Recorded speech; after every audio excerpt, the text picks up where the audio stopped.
నమస్తే, మీరు చూస్తున్నవి మీ ETV for you కార్యక్రమాలు.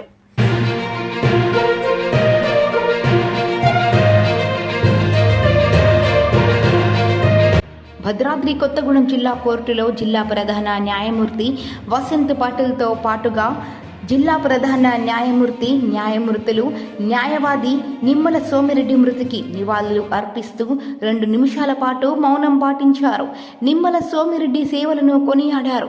Principal senior civil judge G Bhanumathi, principal junior civil judge Bhattula Ramarao, న్యాయమూర్తులు K Sai, V Sivanayak, bar association అధ్యక్షులు Lakkineni Satyanarayana, public prosecutor Posani Radhakrishnamurthy, అదనపు public prosecutor Velagala Nagireddy, Ravi Vijay Kumar, chief legal aid defence counsel Uchukuru Purushottamarao న్యాయవాదులు పాల్గొన్నారు.